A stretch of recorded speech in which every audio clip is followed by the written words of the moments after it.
Ya ayyuhalladhina amanu tubu ilallahi tawbatan nasuha. Make tawbah, but this tawbah should be pure. It should be with sincerity of the heart. And what are the conditions? Real repentance in heart, firm resolve that now onward I will not commit any sin, not break any law of Allah subhanahu wa ta'ala. I will live and abide by the laws and injunctions of the Sharia. I will do my best. I will exert my utmost to do what my Lord wants me to do. This firm resolve should be there. And number three, you have to really and actually give up the sins. Then the tawbah is pure. Then this tawbah is acceptable in the eyes of Allah subhanahu wa ta'ala. And these three conditions are those regarding those sins which concern the huquq of Allah, rights of Allah. You have not been praying, you have some other things, which were first and you were not fulfilling. You could perform Hajj and you have not as yet performed it. So these things, regarding the huquq of Allah subhanahu wa ta'ala, because about Hajj also you must have read the ayah, وَلِلَّهِ عَلَى النَّاسِ حِجُّ الْبَيْتِ مَنِ اسْتَطَاعَ إِلَيْهِ سَبِيلًا. It's the right of Allah over people that they should perform Hajj of His house. So if actually this is also from huququllah. This salah is also the haqq of Allah, the right of Allah.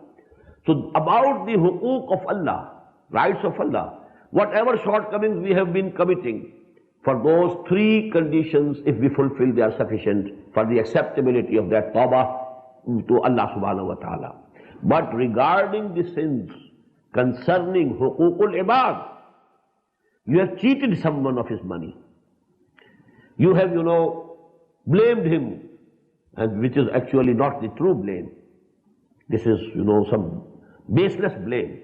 And you have given him a bad name. All these things are, you have injured his honor. Then you must get the forgiveness from that person. Or if he has died, you do something and ask Allah subhanahu wa ta'ala that the sawab and reward of this good deed of mine should be credited to his account. Because if you can do it today, it's much better.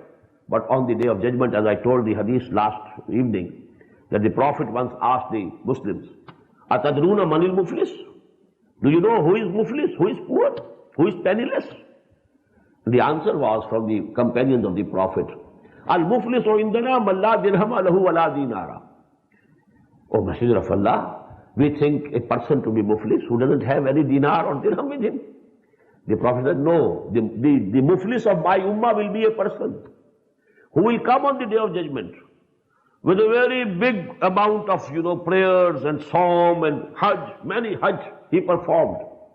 But alongside with that, he must have cheated someone. He must have dishonored someone. So he had, injured and destroyed the huquq of people, huququl ibad. And those claimants will come.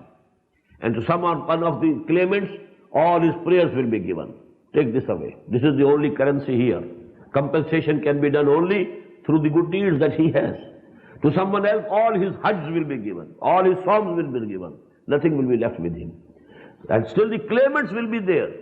Now the sins of those claimants, they will be added to his account. And he will be finally thrown in the fire of hell. He is the muflis of my ummah. So this is the importance of huququl ibad, which we take very lightly. The religious-minded people generally, they are very conscious of prayers and psalm and all these rites and rituals. But they take all these things very lightly. While we find that in the teachings of the Quran and teachings of the Prophet ﷺ, more importance is attached to the rights of people. You must fulfill them. You must not deprive them of their rights.